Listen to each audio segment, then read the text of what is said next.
All right, guys. Welcome back to another live show that we're doing. A pretty special show, actually. Hopefully, my audio is working just fine. Um, got some interesting things to show you guys. I'm sure, as you guys are aware of by the title and all that, and the recent news of this Monroe Bigfoot sighting. So we gotta go through some stuff and see what I found when I was out there, and see what to make of it. Honestly, so let me pull up one critical thing. So just give me 1 second. And then, okay. So the, if you guys read the description, the link to the sighting report is in there, and also the Bigfoot conference that we're doing in September 26th. It's a free event, donations and stuff if you guys want to. But that's going to be a free event, and it's going to be a fun day to hang out and talk about Bigfoot. So,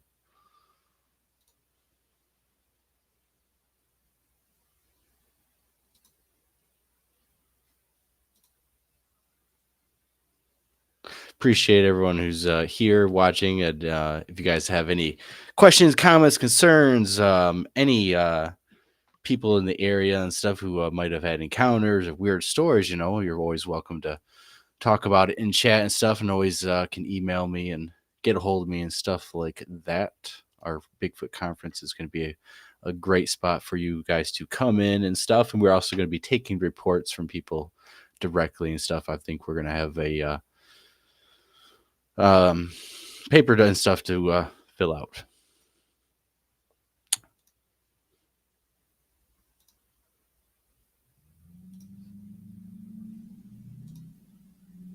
All right, so give me 1 second. Let me get a drink.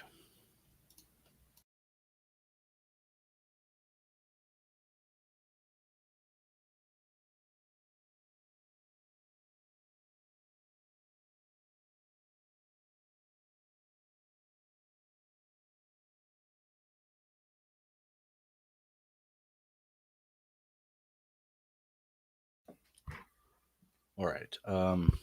Let me actually.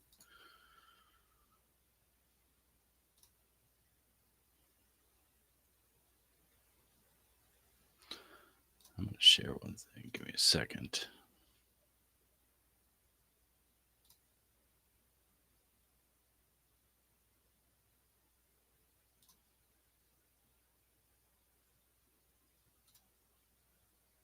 Give me 1 second. I am going to be sharing this other screen too.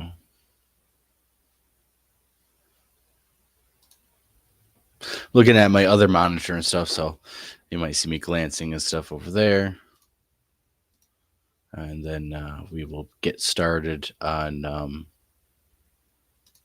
the post that Matt Moneymaker made. We're going to show that right here. Once I clear everything and make it. All right, so here we go. And this was pretty much how it got started with the information that I seen and stuff with Matt Moneymaker, the founder of the Bigfoot Field Research Organization, established in 1995. And I was just a wee little lad at 5 years old at the time. And man, it's been a while, but back in the day and stuff, we'll add another 4 years to 1995 and 5 years and stuff. When they started to put in their stuff online and actually having this research database that we're going to take a look at, I was scouring as much information as I could, going and reading all of it, especially here in Michigan and stuff. And it was always delightful to see more newer encounters and sightings put on there. So when this came out and stuff, it kind of refreshed some of those old memories of hitting it home and feeling like a kid at a candy store ready to like open up a wrapper and stuff, because it's amazing and stuff. And this is kind of the juicy stuff we are waiting for. So let's get down to the bottom of this for a second. All right, so attention Michigan, Southeast Michigan, yesterday when this was posted at 10:25 p.m. Daylight encounter with a Sasquatch deer in a marsh near Lake Erie. 2 witnesses. Class A encounter with 2 bow fishermen around 11:30 a.m. at a large marsh near Lake Erie on the outskirts of Monroe, Michigan. Monroe is roughly halfway between Detroit, Michigan, and Toledo, Ohio. See map below. This is a very good place to take a walk with a GoPro on your forehead.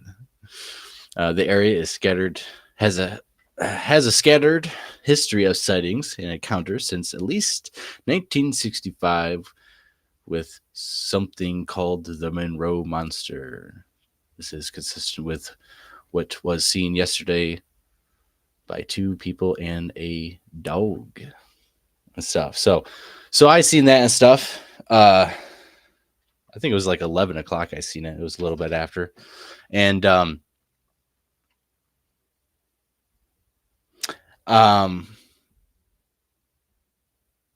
I sent it to some people that I thought should take a look at it and reach out and all that and stuff. Because I actually thought at the time that I wasn't actually going to be able to get out in this area and stuff. I had work in the morning and all that kind of junk. But it turns out, unfortunately, it rained the next 2 days after this day when he posted that. Because it was Sunday it happened. This would have been a Monday. The following day, the 19th. And then it was rainy and crappy here in Michigan the last couple of days. So let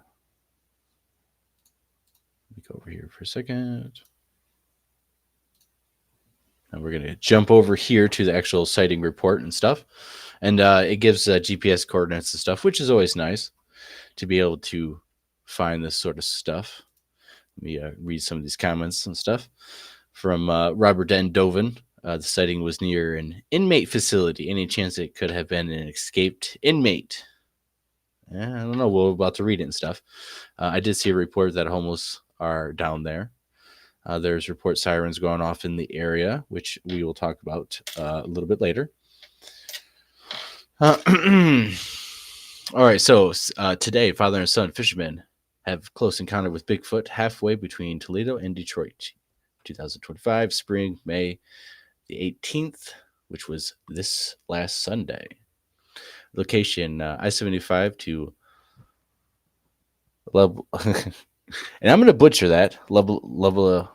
I guess I should have looked up how to pronounce that stuff. I'm not from the area, but whatever that road is, which I'm not familiar is because that's not exactly. So that's from the highway, which is you may on the other side of this marsh area and stuff. Behind. So, anyways, behind the jail near the quarry in the back and stuff. What you were mentioning, the inmate facility.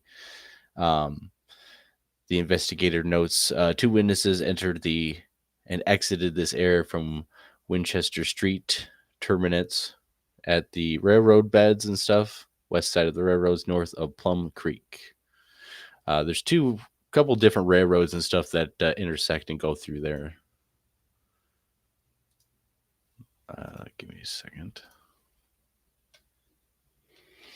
All right, these GPS coordinates are not precise. The GPS point is in the marsh near the railroad tracks, but is otherwise off the mark from where the incident occurred. At the time of this posting, I'm still waiting precise coordinates, which I do have. I wanted to post this report because the incident is happening this morning. The GPS point is definitely in the marsh near the railroad bed mentioned in this report. So I was bow fishing today with my son around 11:30 a.m., we walked down the creek, Plum Creek, past 4 bridges, railroad bridges, and headed into the marsh. 100 yards into the marsh, the dog scared up something that was bedded there. Trees were shaking. We thought it was a group of deer. We continued on 200 more yards into the creek basin in the marsh. We sat and enjoyed the wildlife for a little while. Then we headed back through the cattails and saw a lot of deer beds on the way back to the first bridge. We crossed the first bridge and was between that and the second bridge when we heard sirens in the distance. My son said, "Do you hear those noise? Do you hear those?" I sat down my bow and arrow and got out my cell phone and earbuds. I wanted to listen to the police scanner app on my phone to see what was happening. My son was behind me, and the dog was off to the right. All of a sudden, I heard rustling in a tree to the left and a huge thud hitting the ground from the tree. A big, heavy animal hit the ground and was crouched and started moving towards me through brush. My dog fired off from the right of me towards the creature. The dog almost got to it, but the creature shot off extremely fast through the trees and brush. The dog chased the creature up the slope and over the train tracks. I then called for my dog to come back. My son said, "Holy shit. What was that?" It was big as a bear, but it looked like a gorilla. We walked back, but we heard something crunching on the ground behind us. We left. 2 witnesses, other stories in 1963 on forward, numerous news articles and stuff we found, which is the Monroe monster of like 1963, 1965. There's a couple different encounters over the years. So really quick, the most famous one that I can think of is there was a Sasquatch that got hit by a young female driver with her mother and the passenger.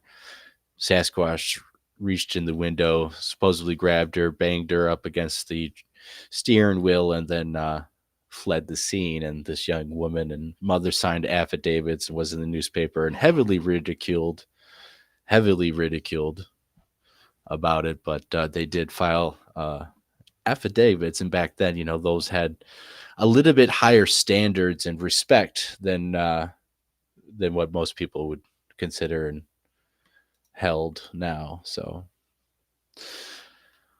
I spoke with Edward and his son, 12, by phone separately. Both are credible and freshly descriptive about what's happening to them this morning. Edward is 47. He was born and raised in the area.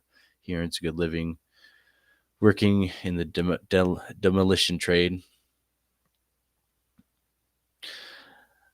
I asked many questions about what they saw, what the animal did. I asked enough to discern it was not a bear. It was a large, dark-furred primate that ran up the slope on 2 legs, looking like a gorilla from behind. Yes, that would be a Bigfoot. The animal was roughly 10 feet up the tree when it jumped down. At no point was it facing the 2 humans. The point at which they got the clearest look at it was when it was ascending the embankment. They could see the hairy back and big butt cheeks pretty clearly for a few seconds. The animal was not on all fours. It raced up the slope on 2 legs, but hunched forward. In its hunched posture, it was nearly 6 feet tall. The son said it would have been much taller if not hunched over. This incident happened so fast that there was no time to even consider trying to photograph it. The whole encounter lasted less than 10 seconds from beginning to end. It happened totally by surprise. No one would have gotten a photo of it in the first shock interval.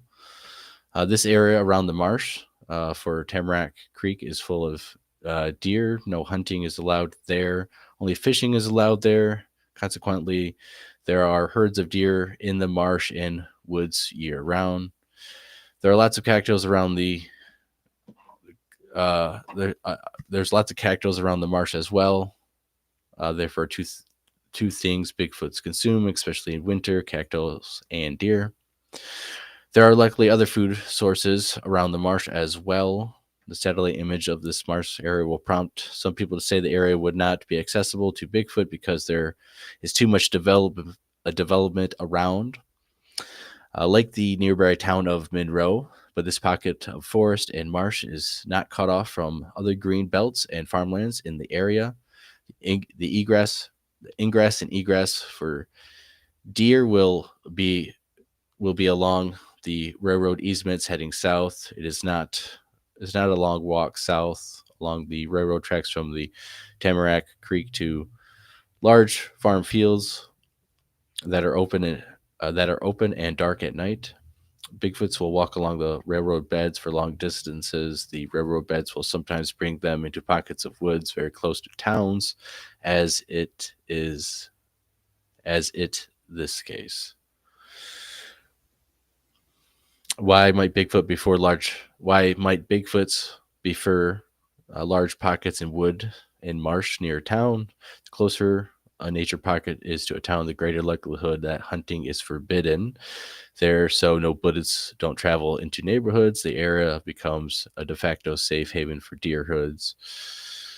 Bigfoots look for deer, so they will sometimes end up in pockets of woods near Monroe. There's enough plants and animals to sustain them.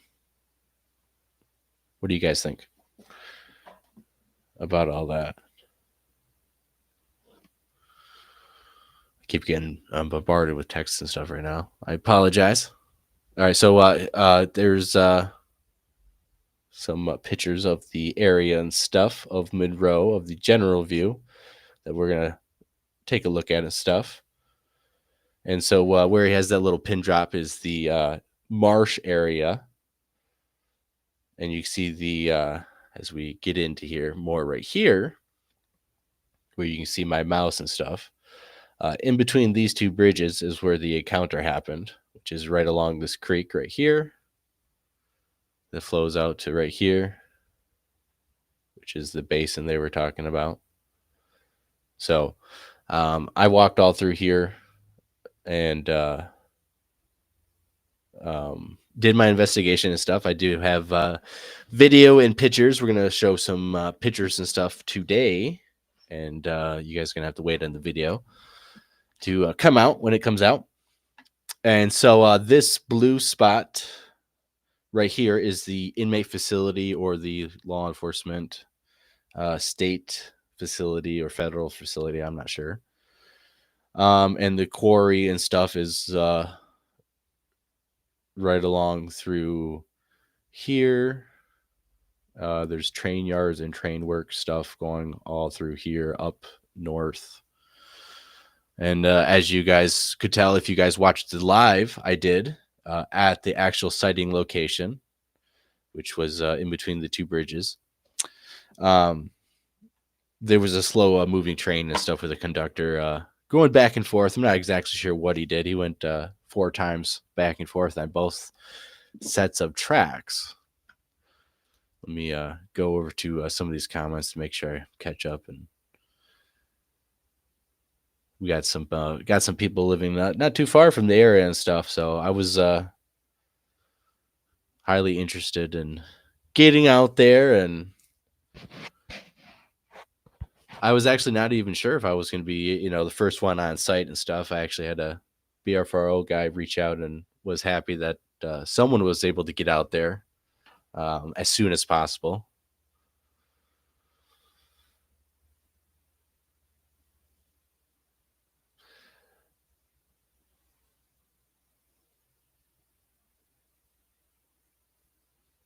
I can definitely do that. Texas Jack. I can tell you though that that river and stuff, Plum Creek, not the river and stuff, which is right here. It goes right there into this marsh. Is full of trash. Actually, I was very disappointed.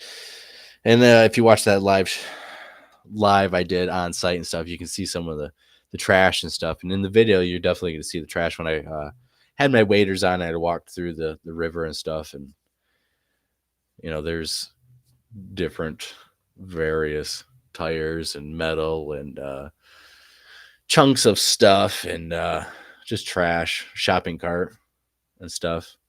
Um, so the water and stuff coming from that creek is not something yet humans definitely could drink. Animals and stuff, of course, are drinking it. There's lots of deer tracks and all that. So let me do that real fast.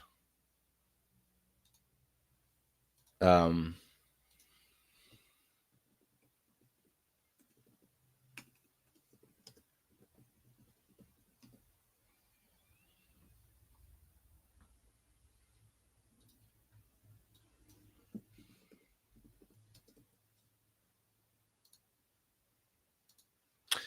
so yeah, because Bigfoots are reportedly, around not only landfills, is what Texas Jack is referring to, garbage heaps, but also electrical lines and stuff, especially in the whole countryside, which there are actually some not too far away, and the same kind of wooded areas that Matt Moneymaker was suggesting to the south and stuff, and um,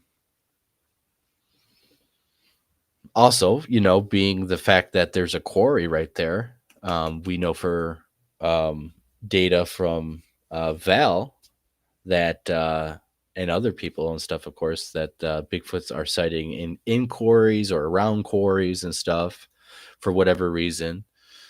So that's very interesting.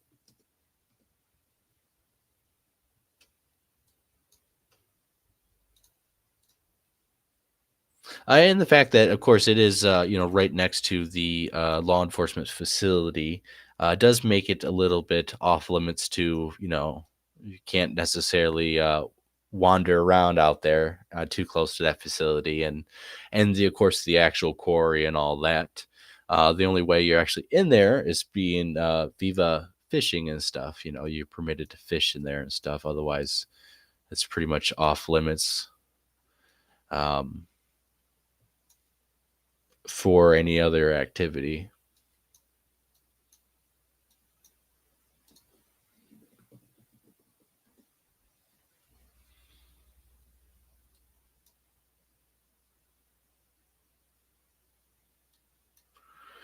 So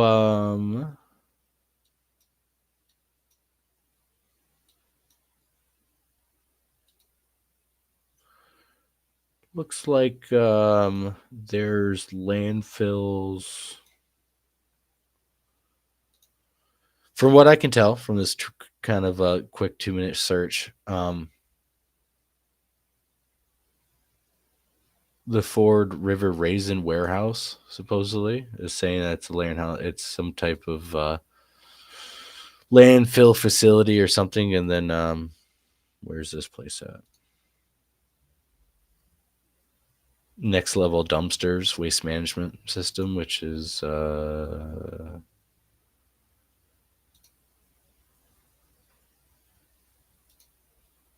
pretty far north. I mean, 10 miles north. So, uh, yeah, I'm not really sure what the other facility is, but it's in an area where that the Sterling State Park is at. So I don't think there's a landfill right there, but there's a facility right there. There's a Sterling State Park, which is not too close north of that, along the lakeside. There's sightings in there. There's sightings north of there. There's sightings northwest of there. There's sightings south of there, near Erie, the town of Erie. There's sightings near the little town of Temperance. There's sightings near the town of Oakville. There's sightings near the town of Whittaker. There's sightings near Romulus, sightings near Stony Creek, sightings near Celine,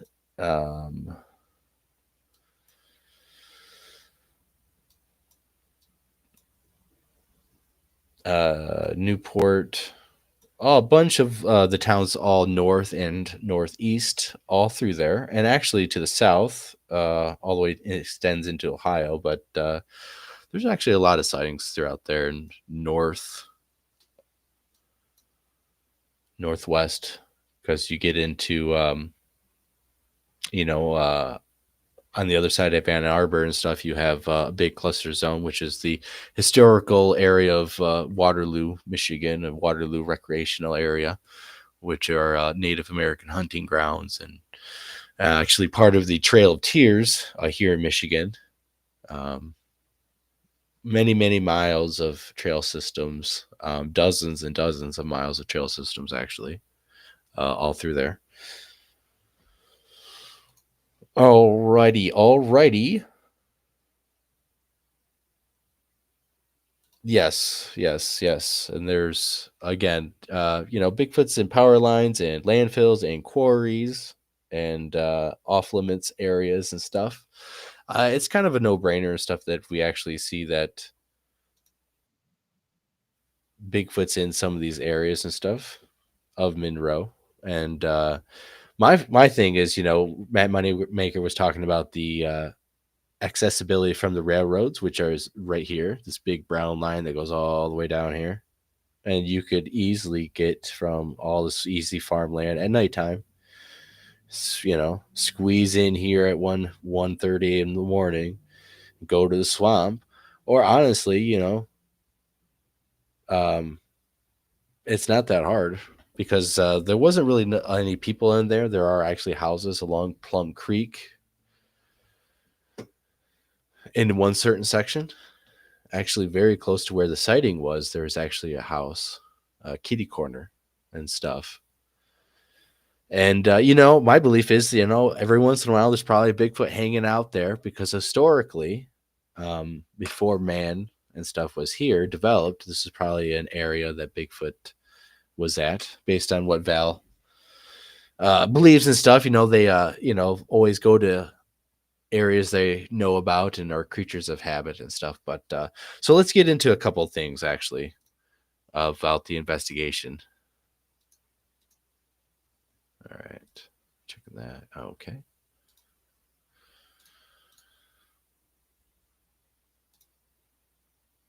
All right. So, if we take the witnesses as credible and stuff, Matt Moneymaker did the interview and stuff, finds them very credible, and they have their own system of vetting people and putting it on and making it onto the website and stuff. There's a little bit of checks and balances right there and stuff, and especially when Matt does it. They like him and hate him and stuff like that. When it comes to taking reports and stuff, a lot of people would consider a lot of these reports to be vetted. A lot of the BFRO researchers that are under Matt Moneymaker are well known in the communities and are good people, good friends and stuff. And so, if we take the report seriously and stuff, I actually want to talk to the witnesses because I have a couple of questions and stuff to figure out exactly where they walked when they were in the marsh basin and stuff, and which shoreline they walked on and stuff, because I did find tracks and trackways and stuff out in the marsh, and of course I'm assuming it was them and stuff, but there are definitely some odd tracks that I took pictures of and video of out there and stuff, and there's some interesting stuff that I did find, but it would be pretty good to be able to reach out and have Matt reach out to me and stuff too, because I kind of tagged him and stuff, and be able to talk to witnesses and figure out exactly where they stood, so we can vet some of these tracks that are out in the basin that I would assume it's probably them. Although some of the tracks don't really seem like they were standing around and circling or, standing in one spot for a very long time and actually doing much in the 5-foot circumference, 5-foot radius area. But when I got back I did find some couple of interesting stuff, and we will go over some of that. Some of it will be on the video, and um, so my first thing was going down the river and figuring out exactly what was going on. Checking out the area for myself and seeing if it was viable enough, hidden enough, and it is actually kind of hard to get in there, unless you have a boat coming in from the one way, and there's no public parking and stuff like that, so it's not as accessible as a place that has public parking and a spot to park. But when you go in there, there's a little trail that people who go fishing and go back there do have used and stuff, and it is clearly marked and stuff there. But for the most part, no one's unless you have waders on, no one's crossing the creek to jump back and forth, which comes into play the further you get into the marsh itself to be able to cross onto the other side. I don't think a lot of people are doing. So there's some nice area on the left side as you're going in. And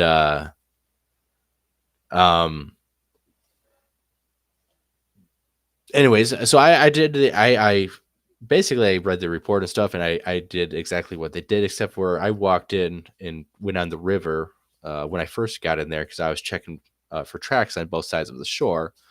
And I did find some and stuff on the right side of the shore, which they would have walked.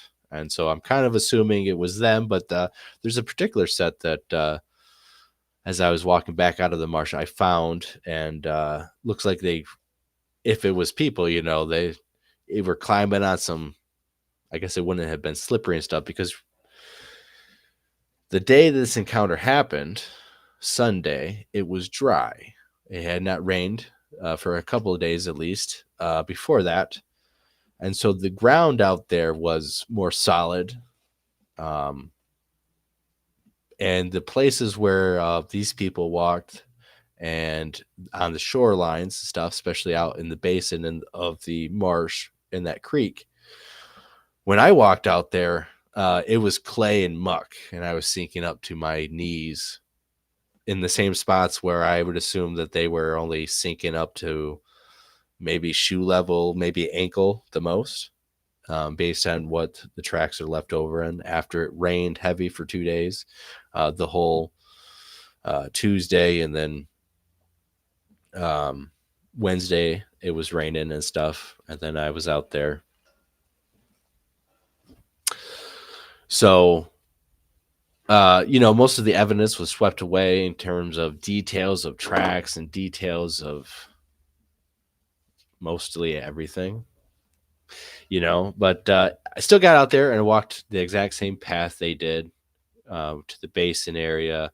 I believe I found, I have to talk to the witnesses to get a better direct spot of where they said that they jumped and startled a creature out in towards the swamp and was shaking towards trees and stuff like that. I believe I did walk up onto through the cattails and all that, which was pretty dense, and they were 7 to 8 feet tall, because I did take video and I'm holding it at eye level, and it's pretty thick and dense in there. But there is some pretty good game trails going through there. A big one where the boat people went, and some that shoot off. I actually accidentally took one that shot off and ended up in a bedding area, an old bedding area where it looks like a deer bedding zone, like you would find in any other cattail area. It was old. It wasn't brand new and stuff, but it was big enough that, a Sasquatch of the description that they gave could lay down there if it was in the fetal position, I would assume. And then I walked further along, and there was another one right there. And then that was a little bit more narrow of a trail, and cut back into that main trail that they were on and stuff. But I'm not sure if that was the exact spot that they were describing, the area and stuff, because there were trees right there and stuff. So I kind of assume that's what it was. Unfortunately, I thought I was filming that particular 3 minutes, 5 minutes, and I did not. So I don't actually have pictures of that particular spot or video of that. I'm kicking myself in the foot, and that's why we're upgrading for a new, better camera that's gonna not malfunction and stuff like that anymore. But luckily, that was the only malfunction that we had. So unfortunately, I don't have pictures of that particular nest, but you can just look up bedding nest and cattails, and it's basically what it looked like. And I actually did see it. Looked for hair and stuff. Didn't find any hair anywhere. But as I walked back, I did the live, kind of took a rest and took a break, did the live show, and then explained that this is the area where the Sasquatch was seen and stuff, and then began to go into it. And that's actually where I did find some interesting stuff. Uh, but before we get to that part, I'm going to show you some of these other uh, washed out foot tracks that are some of these in the shoreline, and some of these were in other spots. And some of them, I definitely assume that they were the bow fishermen. But some of them look a little different, and that's why I did take a picture of a couple of them, and one in particular that's kind of interesting. And these are kind of like, not saying it's Bigfoot 100%, because I assume those people were out there on the shoreline because that's what they did and that's what they subscribed. But exactly which shoreline, because I did go to a couple different ones. Exactly which shorelines did they go and stuff like that. So that'd be nice to be able to figure that out.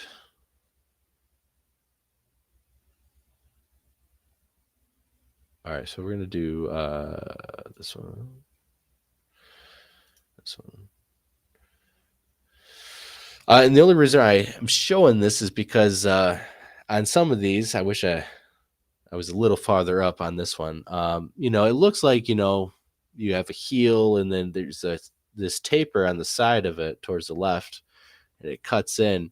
And some of them, the very wide toe spread. And compared to some of these other ones where they look rounded like a boot print would be, some of these are very wide where the toe sections and stuff, the ball of the foot is. And so the no detail and stuff, everything got washed out and stuff, but you could clearly tell that something was walking there and stuff. So we have, and it's hard to see and stuff. With these particular ones, I got to load some more up because I didn't have time. Been kind of busy. Luckily, I was able to get out there though. And these are not the. I guess we're going like worst to best. But they're not. None of them had like toe tracks. None of them I could cast. None of them I could cast at all. Even though I had the stuff, was ready to go. Everything was saturated with water, and some were actually filled with water. Not possible to cast at all. So we'll get this set up. Get some more. All right, we did that one. So here's like another example.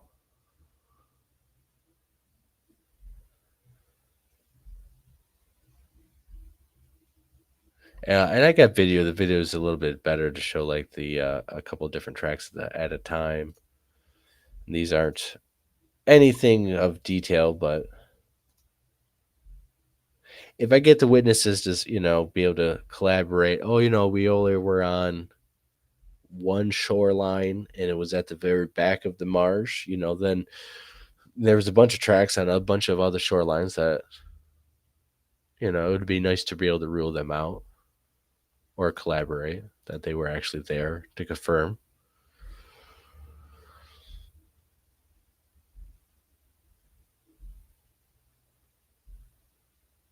And this definitely could have been the people and stuff, but this is like some of the examples of what was out there. Um,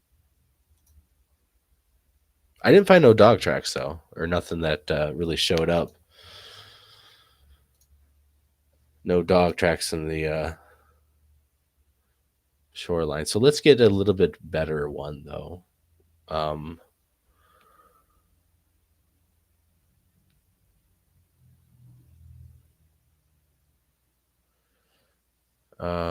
this one. This one I kind of thought was interesting.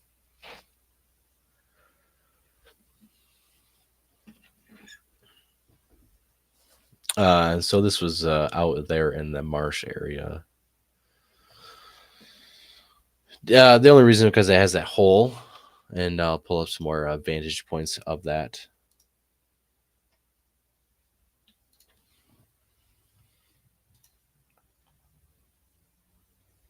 I got to load. I didn't load them all up to restream yet, so and then I can just flip back and forth to all of them.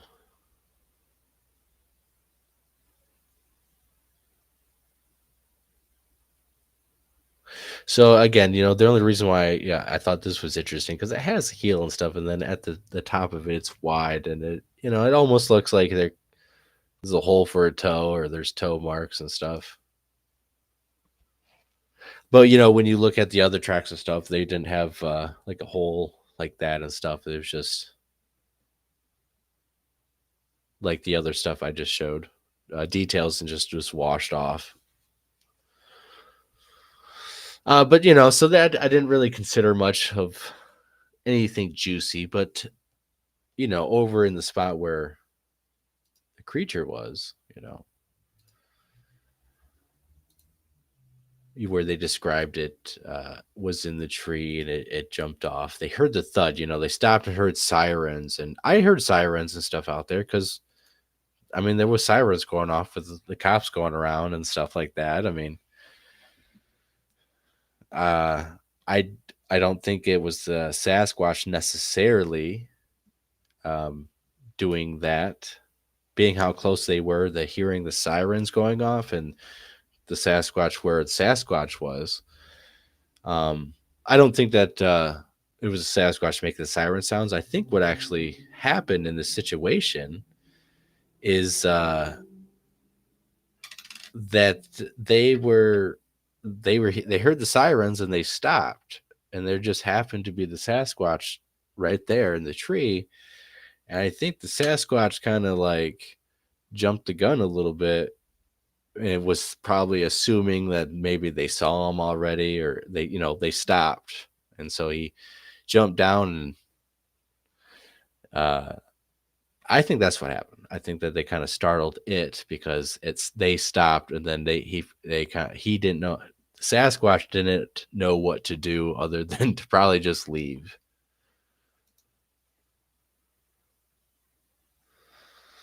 Yeah, I mean that one was the best one that I found in terms of being on the shorelines or actually in the marsh area itself. Um, that was the best one. And let me pull up a couple more. Uh, a bunch more. And so the video and stuff has stuff on the shoreline. Again, I'm assuming most of that was the people and stuff. And honestly, it's okay if all of it was the people, because when I investigated the spot where they seen the creature and stuff, I tried to find where the creature landed, and I walked around both sides of the train tracks, even though what they described, and by looking at the area, I assumed it was going to be, you walking on the trail back towards the city. Plum Creek is going to be on your right side. The woods is on your left, is what they described. The creature was on the left side. The dog was on the right towards the river. They stopped. They seen the creature, and it went up the embankment, which I would assume was actually towards town. Just by looking at it, that was more open area, and you'll see in the video and stuff, the whole other side is thick with brush, and don't think that's where it came from or went.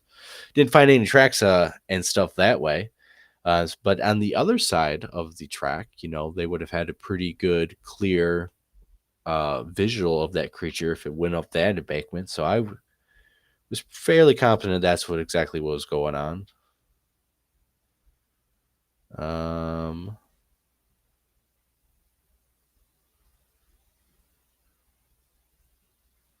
And that foot track is approximately 12 to 13 inches long because it's the same size as my footprint.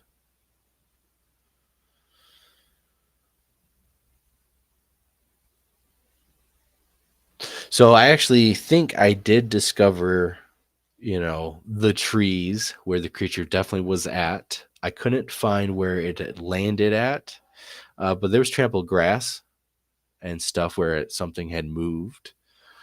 And the reason why I couldn't find like where it landed as because it was actually on a little bit of a dry and a little bit inclined of a spot right there, and it was actually pretty dry when I was there, full of leaves and stuff. But as we actually walked that same path of the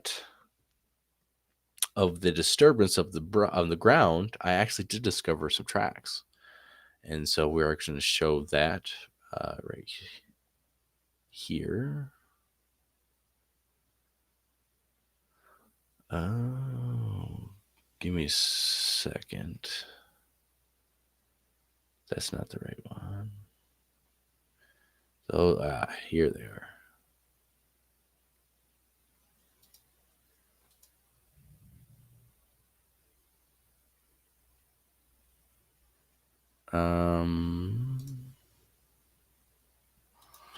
I need to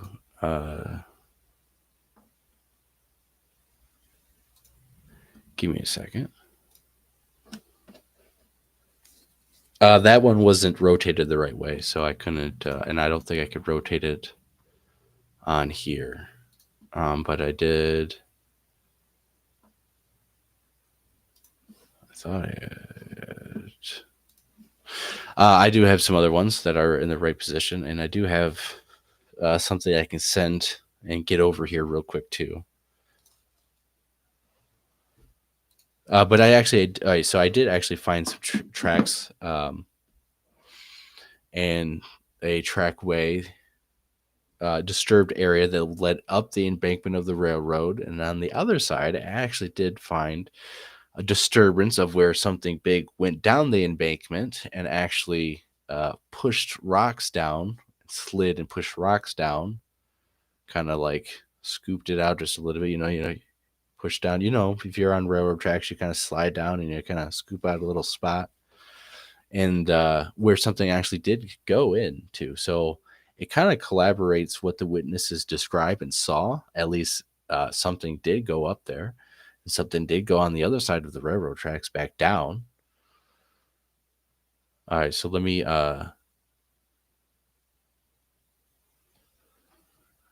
It's hard to see. Oh, where is? I'm trying to get the overview one, but I'm not able to. I'm not seeing it. I'm going to send it over the other way. Here we have this one with the measurements.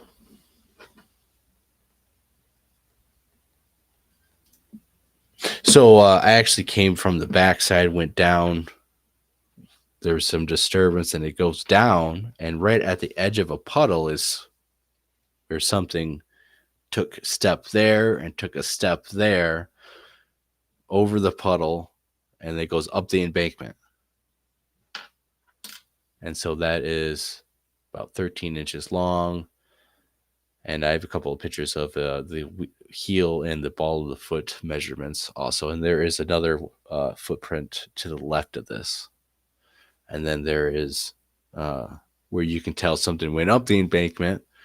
And then on the other side, you can tell where something went down the embankment with even broken plants and the rock slide that is scooped out a little bit. I did photograph and try to show that on the video and stuff, but unless you were there in person, to see the depth of it, it's kind of hard to view on the pictures or the video. But in my humble opinion of going into that area and investigating that, they seen something. There's something that walked up the embankment and walked or ran up the embankment and ran down.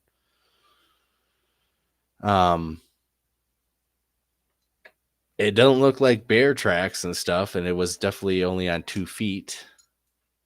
The weird thing though is when it got down the embankment, that's where I think it probably went on all fours and stuff, because when you get up in there and stuff, there's not much room for me. I'm 6 foot tall to stand up and run. I can't run in a straight path without breaking or sounding like a bulldozer trying to get through that thing.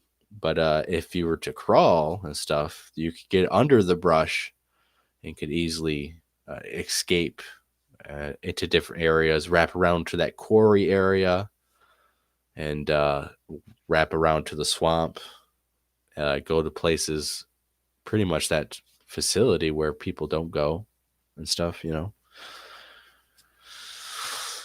believe it what you want and stuff, but clearly there was something there. Clearly there, the witnesses are telling the truth, in my opinion. Whether it was a Bigfoot or it was the flying spaghetti monster, as Pat Turner likes to say, there's some physical evidence that shows that something bipedal stepped there, went up the embankment, and something went down the embankment. Now, if it's Bigfoot or an alien, or if it's a kangaroo from Australia, don't look like a kangaroo track. I think the witness has seen something, right? I think that is what we could verify here. I think we can verify that. And so the area was much drier at the time. It's more saturated and stuff with water when I was there. So I was sinking in a lot deeper than what I assumed the people were, and also this creature is, because the tracks where the people were at, where I know the people definitely were at out there, because that's where I followed the tracks out to. They only sunk into maybe ankle level, and I was sinking into like my knees and stuff, based on the amount of saturation that was in the ground. And so, if I honestly believe, I don't think a Sasquatch is going to be hanging out around that area when it's heavy rain and saturated and stuff, because especially in the swamp and the muck, you would be able to definitely find a track system and follow it. And but before it rains and stuff, when the area is dry, the ground's stable and that muck and stuff is easily more able to be walked on. Could be one hanging out and stuff. There's a history of it, because in the same exact spot, actually, there were sightings. And it's kind of one of those things, like, if people really don't ever go there, there's spots and facilities where it's off limits for trespassers to actually be out there and stuff. You can fish, but there are some warehouse and some businesses and stuff that are fenced off, that they have some chunks of woods inside the fences that or just around their property in general. It connects over to that state park, and there's actually an old sighting report of when Fort Detroit was still a thing back in the late 1600s, actually. Val actually has the report of, long story short, Sasquatches were sighted traveling through Michigan, and actually ended up being chased across Lake St. Clair to Harson's Island, and escaped underwater and stuff like that. But Monroe's not too far away from Detroit and stuff, which has sightings, and again, all those towns in between have sightings and stuff.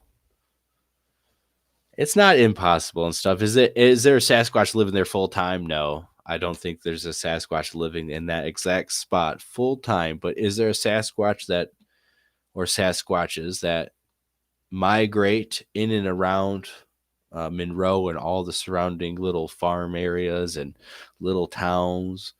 100%, I think so.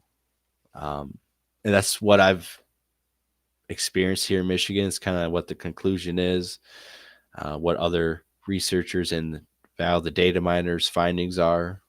There's been sightings in every single county in Michigan. There's actually over 2,000 sightings in Michigan in every single county.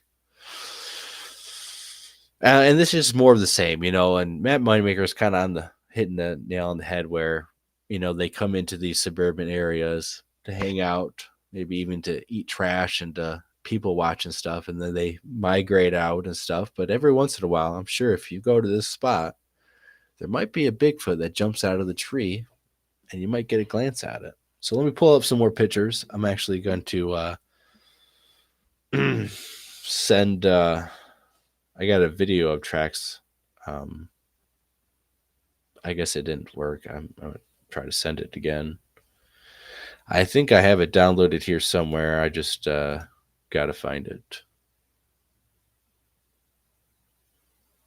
All right, I'm gonna show. Let me show pictures of the embankment now. I got more pictures of this track and the other track and stuff, which is what I'm trying to show. But yeah, so yeah, it's a good spot. It's not too far away. I'm definitely glad I was able to get out there and investigate that spot and just find that there was physical evidence where they described something running up the embankment. There's actual physical evidence in the exact spot. And to me, I think that's very, very awesome, amazing to find, because I think they were telling the truth, because, unless, they made the tracks and did it all themselves and lied about it and, fooled Matt and were actors, there's physical evidence there. And it looks like, human foot shaped in terms of, it's not like a deer, it's doesn't look like a dog print, right? So, but I didn't hear nothing. I didn't hear nothing that I would indicate as Sasquatch, Bigfoot. There was nothing, no weird feelings, nothing at all. I assume, in my theory, is that Sasquatch is out of that area. As soon as it was seen and stuff, it's out of the area. I was there. I'm sure there's going to be more people that hit that spot. There's been people that made comments and stuff. They live right there and all that. So I assume that people are going to go into that area and walk around. And if there were Sasquatches still there or there this weekend or the next weekend and stuff, and they see an influx of people, I don't think that they're going to be wanting to stay there until the influx of people dies down. And they might, it might be a couple months until they go back to the area and to wait and see how many people come into that spot. And when it gets to the point where, there's only one or two people every couple weeks, every couple months, and they only stay for like an hour or two, I think to them that's manageable. If you have 20 people that go out there, they're all spreading around and going to different spots and looking under every single bush, I don't think a Sasquatch is going to want to stay there. Although the other side of that Plum Creek, the other side of the river basin, unless you have waders on, there's no access point for people in jeans and tennis shoes to get on the other side. So it wouldn't be that hard to really run away from people. But so as my conclusion and feeling that I don't think they're going to be in the area until it's super dry and there's not a lot of people going to be tromping around through that spot.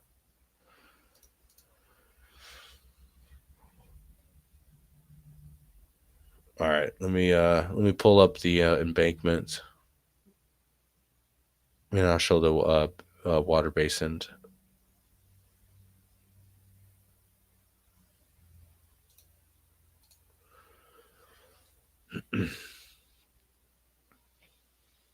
This is the embankment from. So I'm on the other side of the puddle, basically looking at the embankment, and I know you guys can't. It doesn't show as good as detail as if I was there and stuff, but you could tell that the area was disturbed and something went up there. In terms of tracks and moving the leaves around and see if there was toes and all that, there was nothing like that. There was just um disturbance of something walking up there. Everything was washed out. So we have that. I got some more that I'll show. What are we at? An hour. Okay, I think we're doing pretty good. Because I want to show everything, and then take any questions, comments, Bigfoot sightings, all that. We'll do a little promoting, and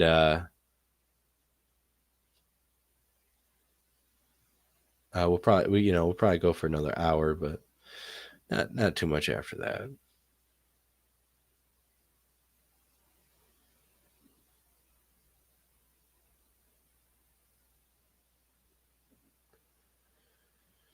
All right, there's that one.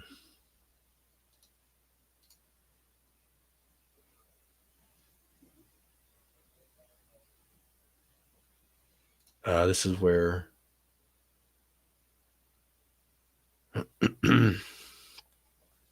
this is where I thought it went. This is not actually the right picture because when you get up in the embankment, there was a couple different spots where I thought, well, it could have went down this way, it could have went down this way, or it went down the other way. And I actually did look and try to figure out exactly which one it took, which route it took. But this is not the right one.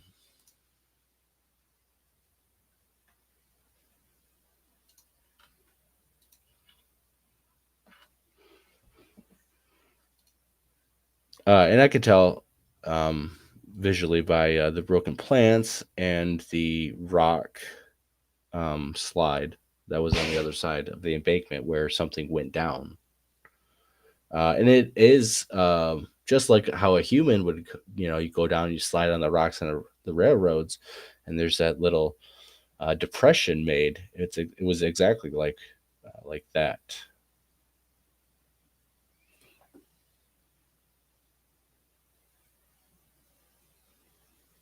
Why is that flipped around? Where's the... 1 minute. This is not right. I'm looking at the wrong spot.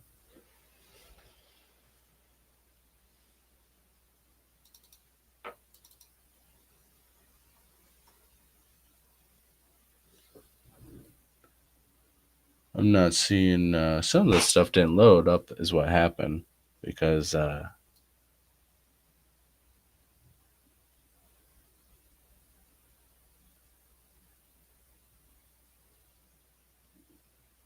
right here. Okay. Well, that's not. These are. Give me 1 second because they're not flipped around right, and for some reason, um, the ones that are flipped around right didn't load.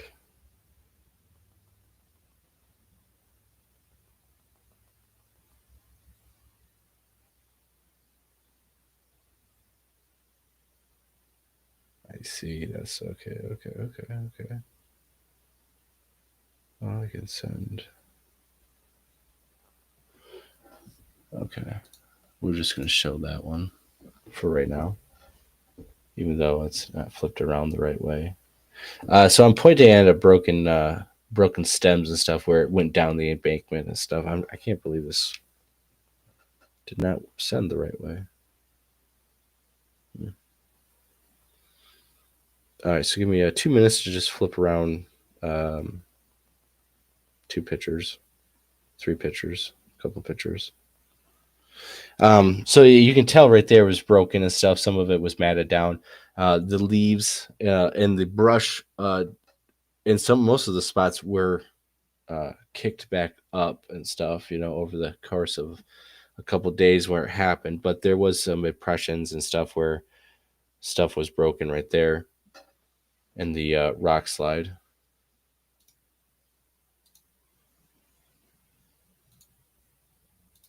And so I'll make a video and stuff and put this all together, and hopefully I have a little bit better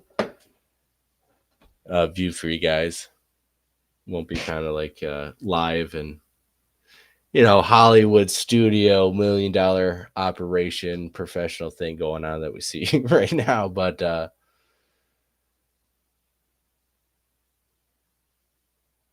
yeah, this is not going to be flipped on the right way, but at least you guys will be able to kind of see it and stuff. So I'm doing that and stuff. I don't know if I can. Oh, maybe.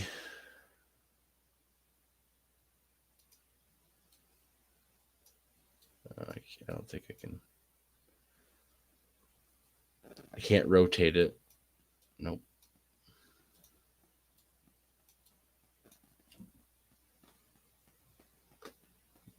Touch screen don't work.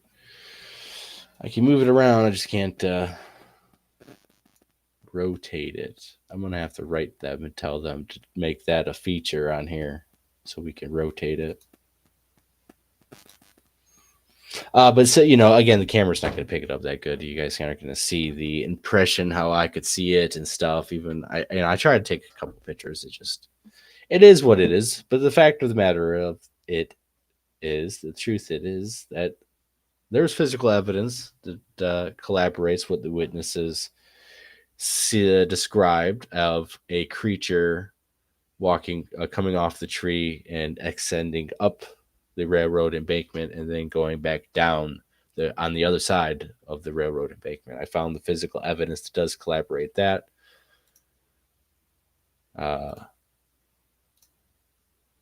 In terms of where it came down on the other side, broken leaves and stuff, you could tell there was disturbance going up it. And pictures don't do it justice, honestly, but being there in person, disturbance going up the embankment.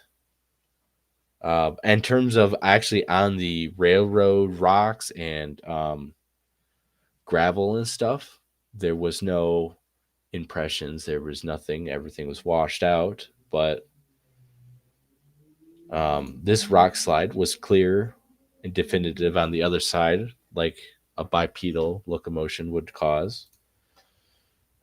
Broken branches, matted down. Some were matted down. A lot of the plants in that section were popped back up.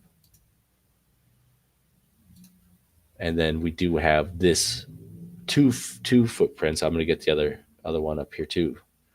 Right there on the other side of the puddle, right where the disturbance goes, right up the embankment. This thing is right in line of where that disturbance goes up the embankment and then goes back down the embankment on this side. So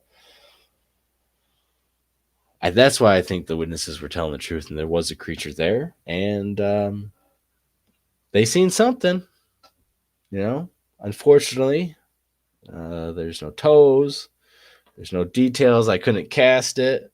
If it wasn't in the water and wasn't raining and full of water, you could have bet $1 at least that I would have attempted to cast it, but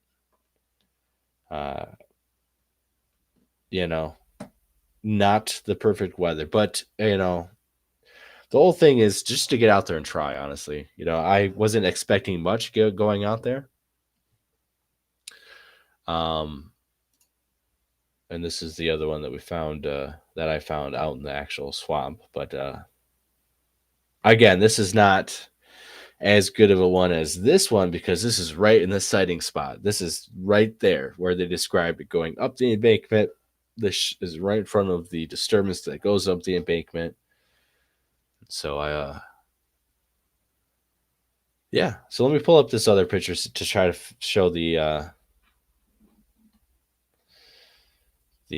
other footprint, and then I'm gonna try to hurry up and rotate them and get them back on here so you can see them a little bit better.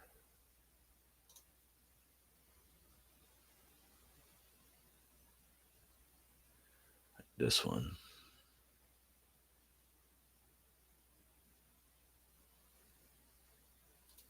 And I appreciate everyone who's watching and stuff. The next time I plan on coming back and stuff, going back there and stuff, and hitting it up every once random while. Because I think that's pretty much how it's going to be at that spot, and like all these other spots, Bigfoots. Most of these Bigfoots aren't going to live in the spot like that full time, but they are going to hit it up and maybe stay there a couple days, maybe even a week or two at the most before moving on. But you know what? They might be a spot that they've hung out since the 60s, and it's not too bad of a spot where they can go and hide at least. I'm not sure if the pollution in the water affects them or what's going on there, but there's definitely debris and trash in there, and I would not want to drink that water out of that creek. No way.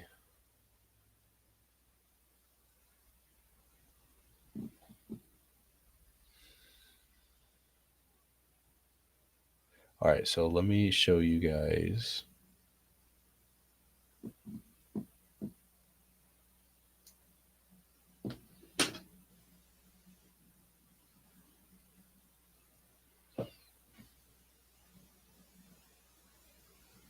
I showed you that one.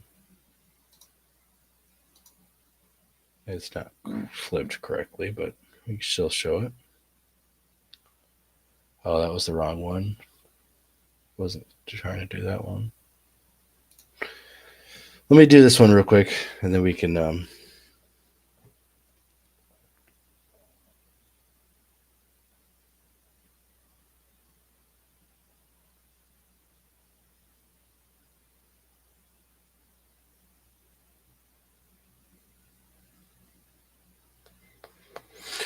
yeah, so get your comments, questions, and concerns all out. Let's hear what you got.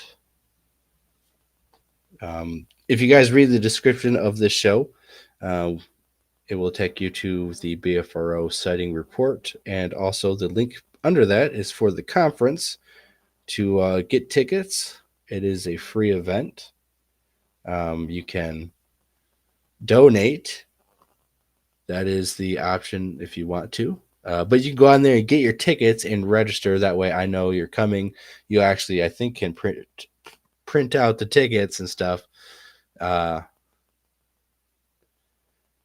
all of that. I just ask you to register. That way we get a head count. And you can email me directly and stuff like that. And if you want to go on the camp out that we're having, you're going to need to contact me directly and stuff like that, because that is not going to be like open to the public for everyone. I mean, you got to vet some people before you get to go along in the camp out and potentially go in the woods and stuff with us, because well, can't let every hooligan out there with us, because we do want to be professional and safe. And to be safe and professional, we got to have people who will listen when it's time to listen. There's always time to have fun, but when it's time to listen, we need people to be able to do that.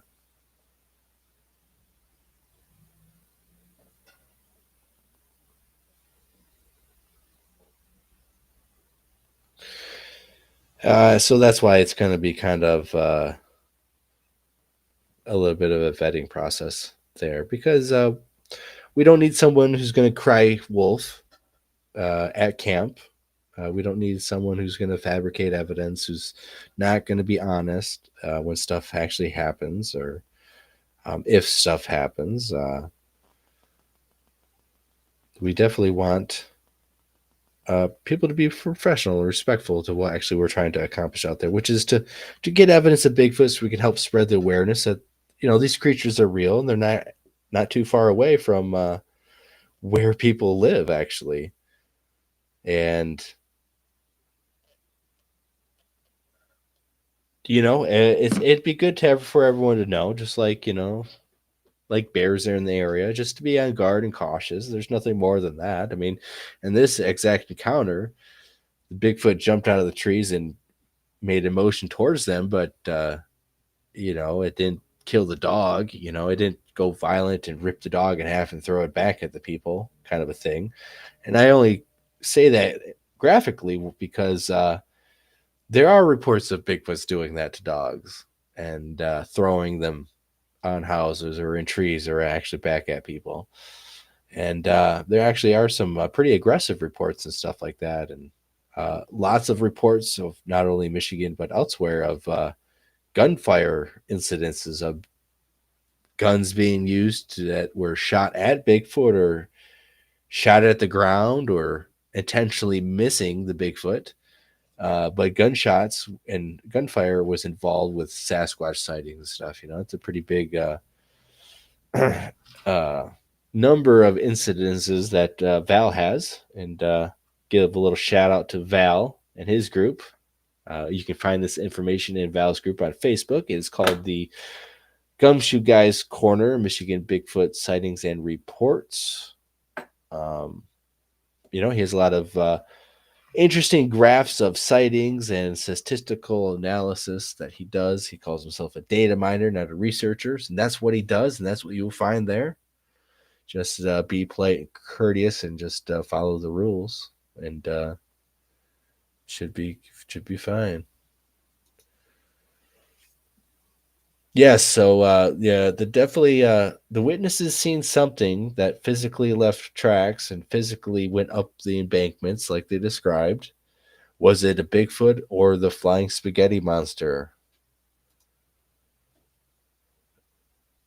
I'm leaning towards Bigfoot. I've never seen the spaghetti monster, flying monster here in Michigan. And a flying spaghetti monster, I don't think would leave footprint tracks while trying to escape. I think it would fly away. Maybe leave a little pasta sauce behind.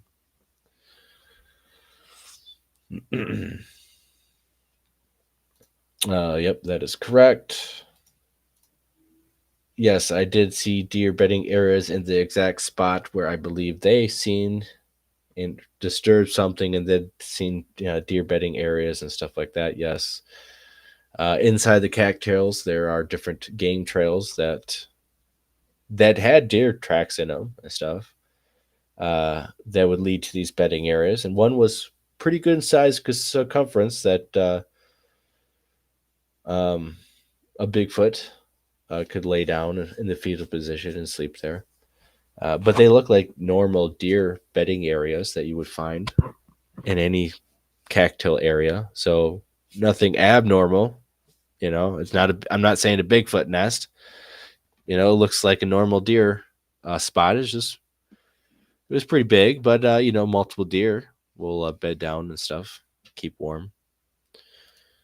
So the interesting find, of course, was finding this in the other track where the embankment is and the disturbance is. The other side where that rock slide was, there's disturbance that correlates to what the witnesses described and said. So, all right, so we got one of these up and running. I apologize, but it's fine and stuff. This is just the live show update. We're gonna have the video that's gonna come out and have more of the area and stuff to show. And it was, I think it's gonna be pretty cool and stuff. You'll kind of be able to get you guys actually in the area to view and see everything. I unfortunately just didn't film the cattail area where I actually found the deer bedding spots, but you'll be able to see how thick it was and all that. And my only regret is I didn't have a better camera out there because all of my stuff died, and my charging cords wasn't working on my cell phone, so I couldn't charge that up and use that more.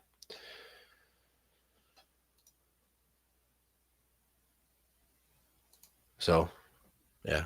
But we are going to acquire a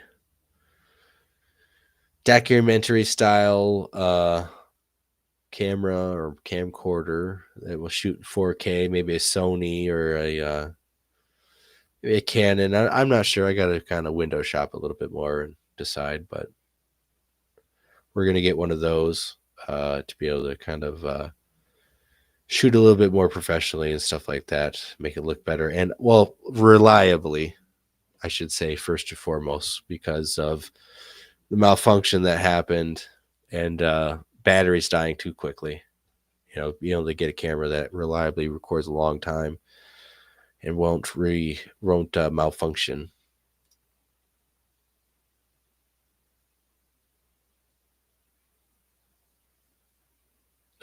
So this is the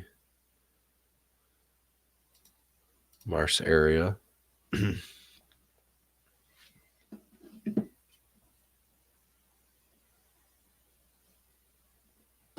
And that is actually towards the quarry and what would be like the law enforcement facility out back that way. And so if you're looking right there, then you would rotate to the right. Those trees, there's some more trees, and that's where the deer bedding area is, and where they described the tree shaking is what I assume was over there. Next to those bedding areas, and then the trail that would lead towards the railroad bridges, that would be that way. I did actually have a video of some quarry equipment moving along this spot, a big old yellow machinery. I did get a little video of that and stuff.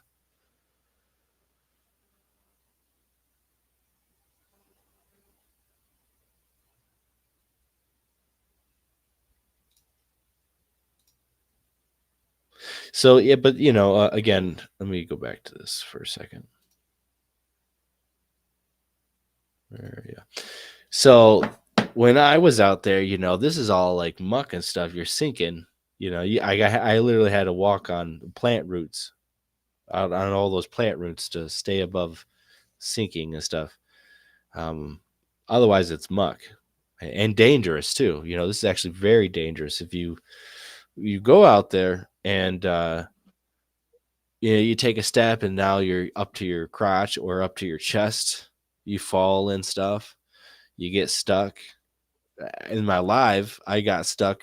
I went underneath that bridge and stuff to show people some of the tracks and stuff that were out there that I assumed was the people. I got stuck. I almost fell over. I thought I was going to have to put the phone down for a second. I was like, man, and I'm live. But that same way and stuff, pretty dangerous, especially if it gets even more wetter and you sink or you try to jump over a spot and try to jump onto another plant root system that is more stable because it has roots and fibers and a little bit more grip. If you jump and try to land on another root ball system and you miss and you just sink right down and you go up to your neck or go past your neck, you're pretty much done and dead. Because that muck and that clay, will hold you down and suffocate you, and no one's gonna really know where you're at. I mean, people knew where I was at, but like, they're not gonna know to look in this little 2-foot area behind this little shrub because, the only thing sticking out is your hand, trying to escape. That actually has happened to me in this different spot 20 years ago. After my first encounter, I used to go in the swamp and stuff, and I jumped over a small creek. It was like a creek ditch in the middle of a swamp, but I missed the embankment and I landed all the way up to my chest.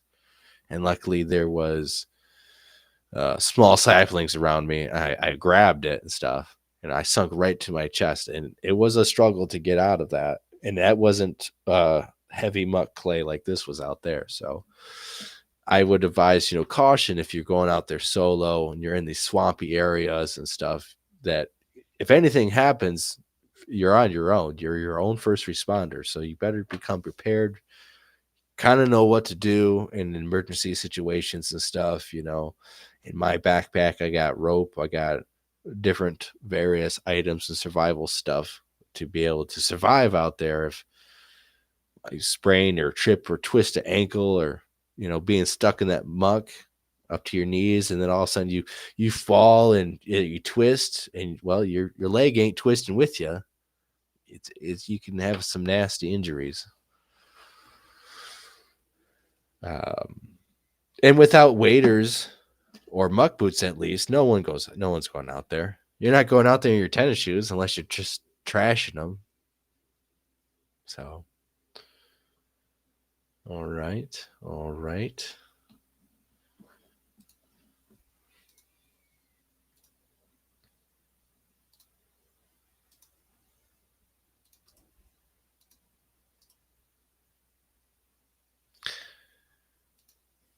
Yes, we'll pull up this other image. Some of these other images, I guess you guys are going to have to wait for the video. I am going to show the embankment one, though.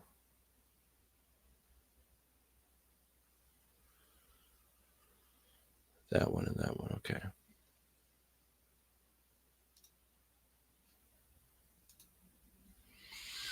Yeah, all right. So if there's any last comments, questions, and all that, get it out now, because we'll be ending this show shortly. Unless someone wants to come on and talk, or do some of that, maybe that could be a possibility. We'll fill in some time. But I think that's pretty much it. I mean,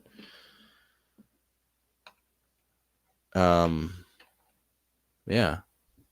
I don't know. I don't know what else to say. I mean, I think I kind of said everything, right? I mean, that's not the right one. Showed you guys some pictures, the good pictures, the main stuff. So we got that one.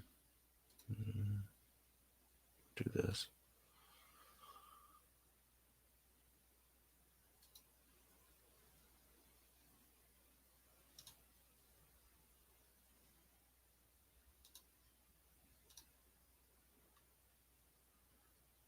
Did it work?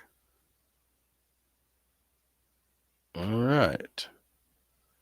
So, you guys can't see my mouse. So, so that right there is the one where I showed that has the measurements. It's the same one as this right here. Same exact one.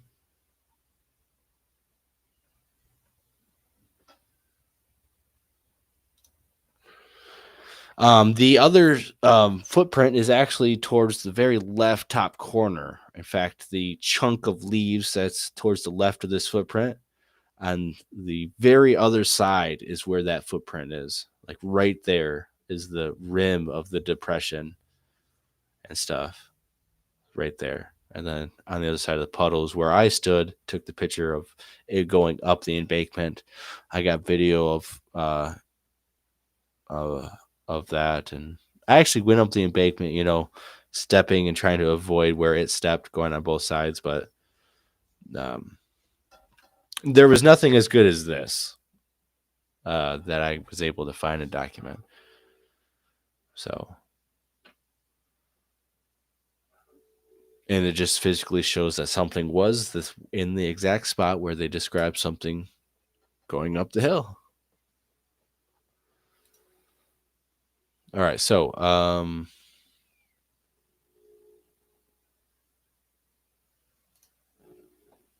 I appreciate that, Texas Jack. Coming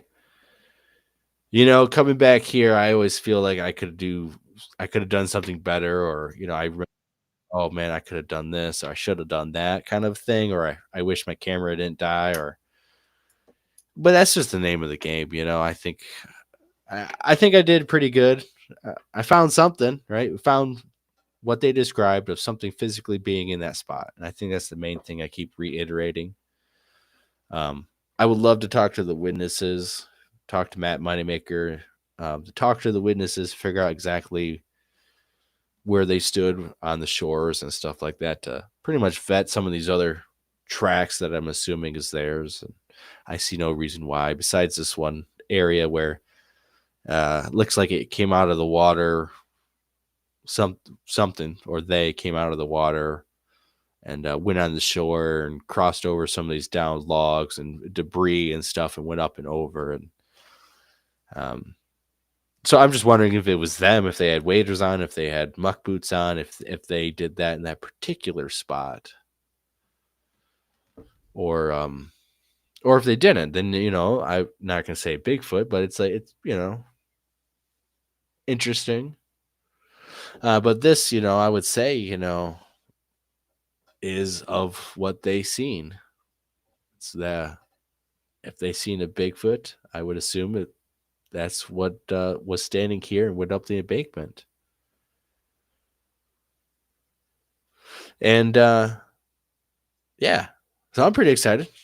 I was glad I was able to get out there and go out there and kind of be the first one, because honestly, the longer we waited, the more deterioration that we would have seen, and um, maybe this would have been gone and all that stuff. So at least we have something documented that physically shows, and there's more pictures and better angles and a video of me actually walking on it, and me saying, I was like, "What's that? Did I walk there? No, I didn't walk there. I didn't walk there." Because I had already walked up on top and was looking down and at these embankments and stuff, and I thought I had walked there, but I had videotaped myself and I'd been watching it, and I did not walk over there. In fact, I walk along down on the embankment where I stop and take a photograph of it. You can actually see this track and me walking by it. So I don't make the track. I actually videotape that. No, I'm not a BFRO member. Did I pay my fee? No, I definitely am not a BFRO member. I mean, back in the day, I think I would have loved to, but I'm doing the same things they're pretty much doing. I mean, they just have access to a lot more reports inside the database. But in terms of studying Bigfoot, researching, and going out there on site and stuff, I mean, anyone can do that. Anyone can do what I'm doing and what BFRO does, and every other researcher does. The main thing is just to get out there and do it. Start doing it. Just get out there and start doing it. That's about it. Just showing up on location and then taking pictures. I mean that's basically it. That's to do it. You don't have to be a rock star or anything. But getting out there is the main thing. I actually went out there. Luckily, because I had the day off. Wasn't supposed to, but it was supposed to rain and stuff, and it did rain. I got out there. It was raining when I was in the water and stuff a little bit. Rained most of the time I was actually out there until this section. But I actually seen a post someone made that said all this rain is really going to put a damper on this investigation and evidence. And boy, that just lit a fire in me, because that was the day I just got home and I was like, I'm going to go out there tonight. And I was like, well, I'm only going to have 2 hours out there. And I was like, no, I got to wait in the morning and stuff. So seeing that post actually really made me really want to get out there earlier. But so I was out there for 4.5 hours, walking around, looking around, and this is what I discovered. So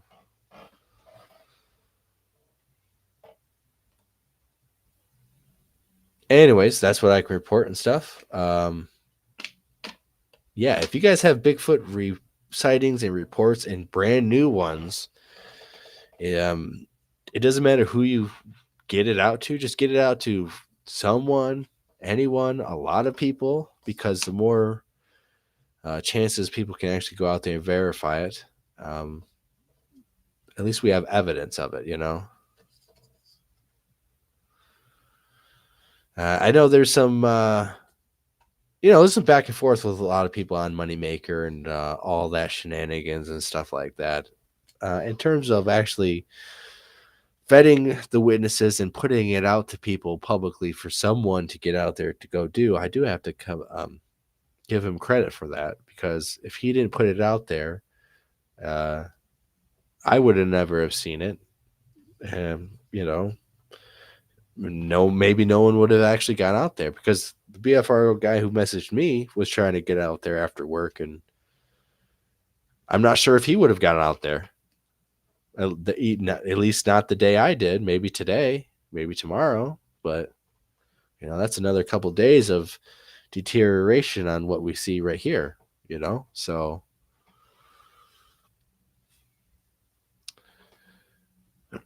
Texas Jack says one advantage would be access to the witnesses. I'm willing to invest my time and skills as an investigator, but I draw the line at handing my money to a guy who calls himself moneymaker. Yeah, there's a lot of, like I said, there's a lot of back and forth when it comes to moneymaker and some of the shenanigans, I guess, that he has got caught up in, or supposedly is caught up in, and stuff like that.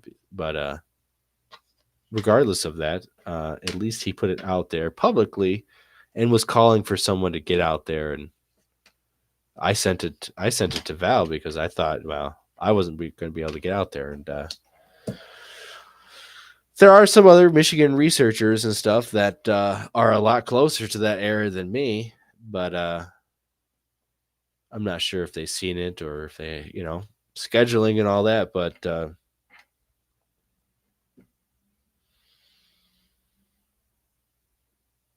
yeah, I kind of had a feeling like I had to get out there and go do it and stuff. And I've always actually wanted to go to Monroe in that particular area and around that area, because of all the sightings and stuff. So it's definitely worth it. Definitely worth it. I'm excited. And I actually have some other exciting stuff because of audios that we're working on. Right now, actually, I got some interesting sounds that are interesting. I'm not going to say they're Bigfoot, but they're definitely odd sounding. And I did, on the same recording, I was looking at it this morning. I was actually a little late to work. Don't tell my boss, that's why. But I was very excited and stuff, because I had to download some stuff, and then listening to the audio that I've got and listening to this morning, dozens and dozens of hours of nighttime audio we're going through. We have over 100 hours of nighttime audio now, going up and up and up and up each and every day. But I got some I'm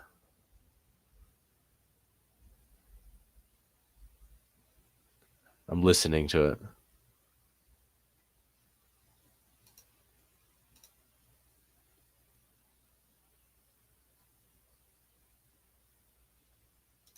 I got some interesting stuff. So it's either movement or something weird. But I do have a bird being attacked by some kind of animal right on the tree that the recorder's on, and it's actually pretty sweet. It might be like a fisher, or maybe even a weasel or something, because you can hear the bird getting attacked, and then it's like they're both making sounds, but it's not. It doesn't sound like it's like a big animal attacking a big animal, like two small animals going at it. But like a weasel, or maybe a big fisher has a bird, or maybe it was an owl that got it and stuff. I'm not quite sure. I gotta kind of look around a little bit and figure out that, but it's kind of cool. But after that and stuff, there are some of these weird sounds of, I don't know, it's kind of hard to describe, some like gurgling, or some like rubbing of brush moving and rubbing in a particular way, sounding, or gurgle sounding thing. I don't know. Pretty exciting though. So I got a lot of stuff to go through, a lot of stuff to work on, a lot of stuff to listen to. Got to work on this video. I got a bunch of other video projects and stuff that I've been hanging and stuff. And we're going to be going out this weekend. Like I said, out the auto recorder out tomorrow. I got to figure out what spot I'm gonna do. I'm going to do a night investigation sometime this weekend. I'm not sure if it's going to be tomorrow or Sunday night. Probably will go live at some point if I am in the field and stuff and am able to, depending on what spot I'm at. I'll try to go live for you guys to show you guys, and hopefully have the setup to where you guys can like be looking through the night vision camera and the thermal at the same time. A little bit better than the last time we tried that. So we're always trying to go out and find evidence and be in the field and use the thermal now and audio, nighttime audio, and you know, that rock. You know, for some of you guys, I don't think were here when I talked about the small boulder. I say small, but it's like 200-pound boulder that got moved next to my audio recorder in a totally different area than I usually set it out. But I have that video and stuff that's going to be coming out soon. And let me pull that up real quick because it is pretty sweet. Not the video, the picture. So this 200-pound boulder got moved like 30 feet at least. And when I picked it up and tried to walk with it, you know, and I'm not walking with it. So I think it's even more than, 200 pounds because I lift logs and move stuff that's pretty heavy. And for me to pick up something and not be able to move it, it's like, yep, that's heavy. Yep. So let me show you guys this picture real quick. We showed it on the last live show, but I think we got some new people in here who didn't watch it, who didn't know about it, stuff like that. I didn't make a post and all that. I just been busy with other things and work.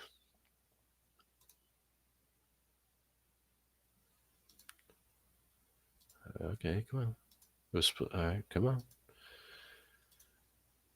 Download. All right, let's do it.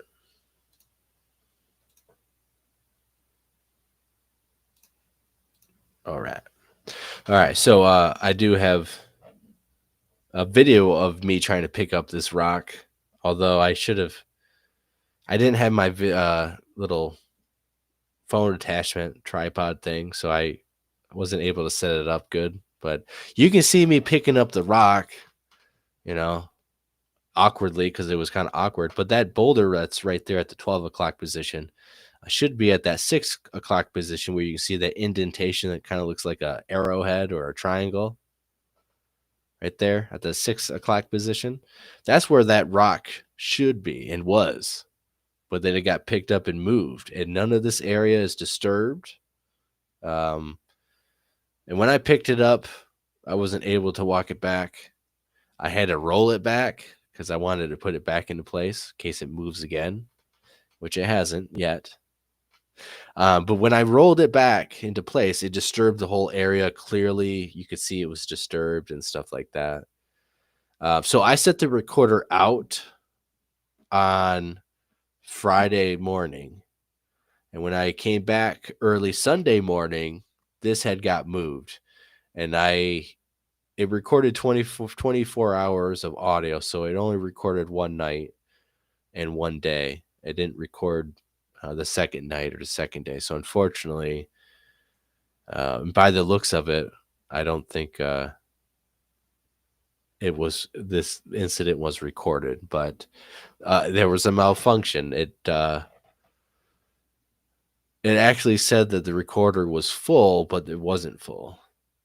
And I've been having that issue with the recorder more and more. And I think it's time to might be getting a little old. I mean, it's a couple of years old now, so unfortunately that happened. But that boulder clearly was moved. It's heavy. It would take at least two people to move that. Two strong people to move that. It's at least 200 pounds. More than 200 pounds. I mean, it's heavy and awkward to pick up. So that is happening in an area where we got last year and last couple of years in this area. wood knocks, trees snapping, trees being pushed over, whooshing sounds like some stick is whooshing, whoosh, whoosh. Um, this area I've had personal encounters, personal things happen with hearing wood knocks, um, finding footprints and stuff we've showed over the years. Some of my very first videos of being on the woods and in the middle of winter and stuff were in this particular area.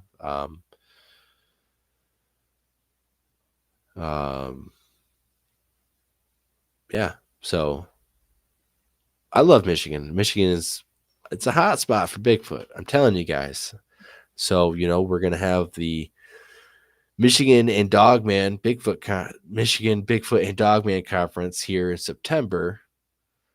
September 26th. It's a Friday from noon to 6. And then we're going to be having an after camp out. And we'll be going looking for Bigfoot. Actually looking for Bigfoot. We will not be spending the majority of time sitting at camp talking about Bigfoot, because we can do that anytime right now. We can call each other, we can text each other, we can come on here and talk about Bigfoot.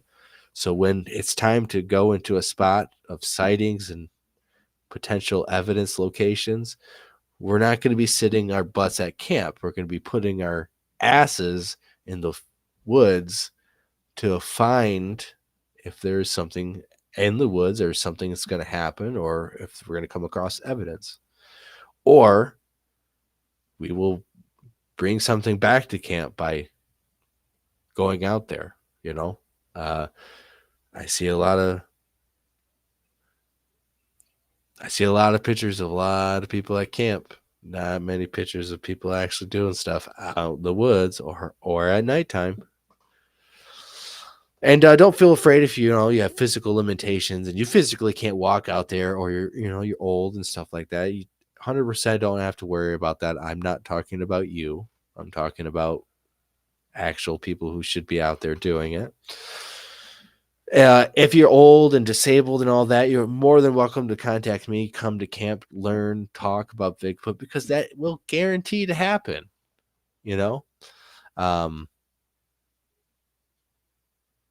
But I definitely would love people to actually go out there and go and do stuff. And because, you're not going to find Bigfoot at home on the couch. You're not going to find Bigfoot in the campground at camp. If you never leave, you're not really trying. So the easiest and most simplest thing to do is to simply go out in the woods and try. And that's about it. There's nothing wrong to be staying at camp, especially in some of these spots like up north and stuff. There could be something that actually does happen at camp, but if you drive to a camping spot, what is a Bigfoot waiting for you at the camping spot? Or, if you go walking around in the woods and then you bring something back, that's more likely to happen. Especially with some of the stuff that we've experienced, we've always walked around the woods and then, try to bring something back. And seems like that's always the way we've encountered stuff, is actually going out in the woods, Shocking, right? Well, we could use a dedicated cook, right? I mean, because that's definitely a part-time position, practically a full-time, honestly. But yeah, so we'll have some food and beverages and all that, and cook out and stuff. And I got a little camp grill. And we got a little bit of setup and stuff to keep out of the rain, at least keep the food out of the rain when we eat. And so yeah, I invite everyone, but some hardcore researchers actually want to go into some spots and put some miles on your shoes and boots. I'm interested in that, because there's the potential. I mean, you could, there's spots that you don't have to walk that far, and you're actually in a spot where a Bigfoot was seen. There's spots where, I mean, They have one trail that goes one way that's 35 miles that you can walk. You know, there's dozens and dozens of loops and dozens of miles of loop trails and stuff like that, not including that 135-mile trail that goes one way and that way. So there are plenty of places to go, or it depends. We might actually go up north, take a couple more extra days off and go up north into a spot like that. And then, gets a little bit more wild with wolf sightings and cougar sightings and stuff like that up there. There was another cougar photograph posted in one of these Michigan cougar groups, Wisconsin. I think it's the Wisconsin Michigan cougar group.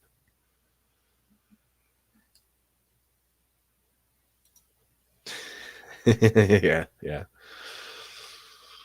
Well, some people think that deer in some spots with Sasquatchers would rather hang out with people.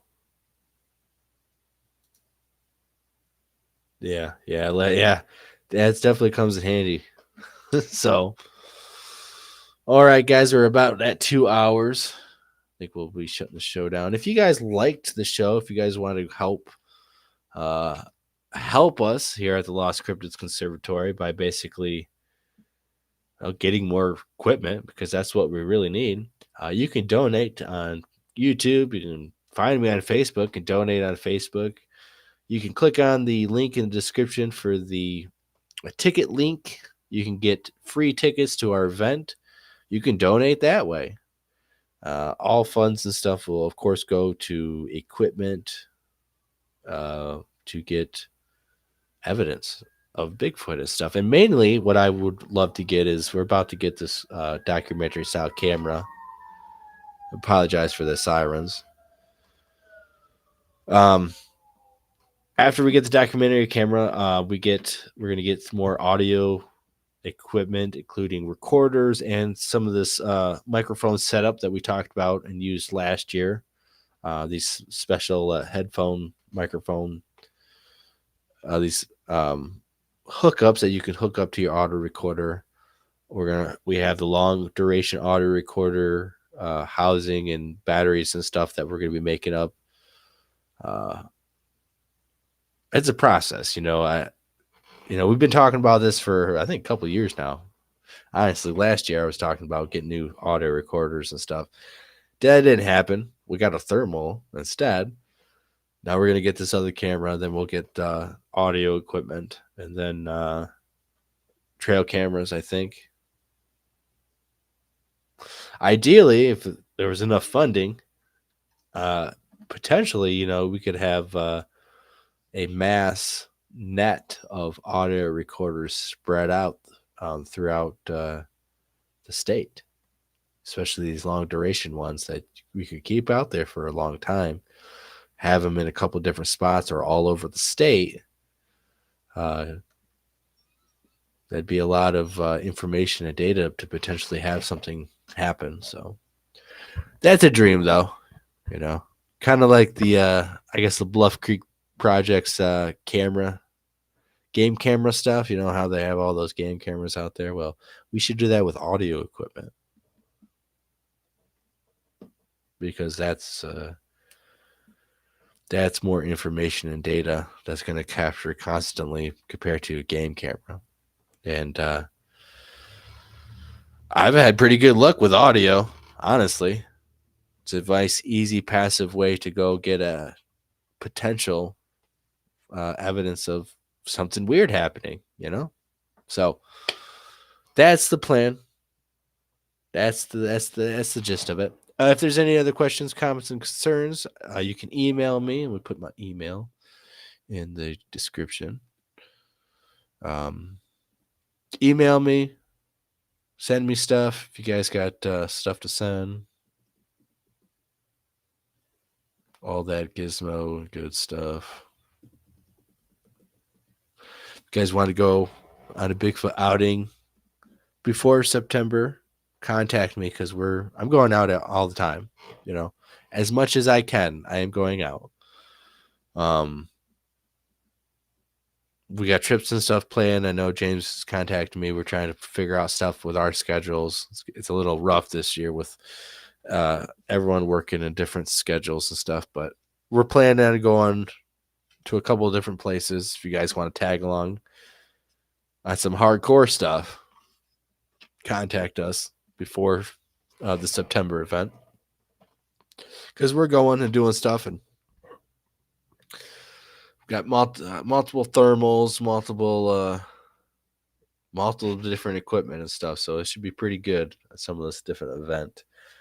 And that's the main thing. If we get some researchers to our September camp out after the conference with, audio equipment, thermals and stuff, there's plenty of spots and places to set up.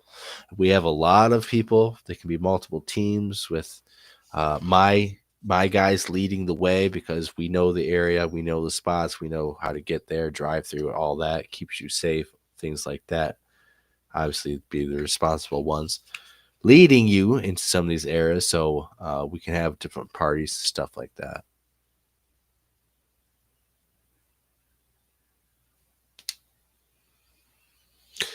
Yeah, so that's about it. I'm excited. I'm glad I went there, seen the tracks, film stuff, was able to visually see the exact same stuff that they described in the area. And I believe it does verify and correspond with what they've seen. And I think there's some truth to it, honestly. I do think that there is some truth to what they've seen, a Sasquatch in this area of historical sightings. And we didn't even get to the Monroe monster stuff. I actually wanted to kind of read some old newspaper articles, but that's okay. We can do that another time. Or you guys on your own can go and look it up, the Monroe monster Bigfoot sightings, and read old newspapers and stuff, and even maybe national newspapers and stuff, because it was pretty hot.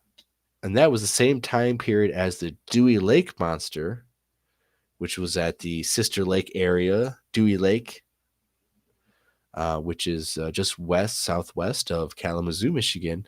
Around the same time period, they were exactly having the same sort of incidences where a Bigfoot-like creature is described as being seen and harassing people, the same exact fashion as the Monroe monster, but a couple years earlier. So very interesting stuff. We also went there and did a little conference there, had an event. We actually did a live show with Bigfoot Odyssey. We had a live show and talked about a little bit of stuff before the conference and all that.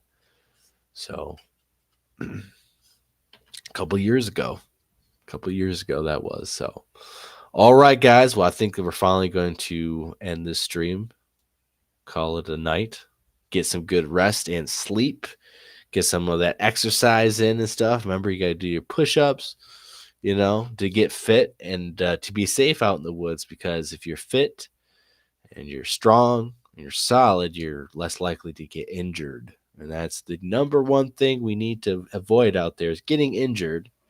Spraining your ankle is most common, spraining something, twisting something. It really doesn't take much to do that, but if you exercise and you strengthen yourself and you're got the right mindset to be able to keep a watch, be careful, you're definitely going to be able to resist those injuries. So that's what it's about, guys. So God bless each and every one of you. And I will definitely see you guys on the next live show, and be on the lookout for videos of the Monroe investigation and all the other stuff that we have planned.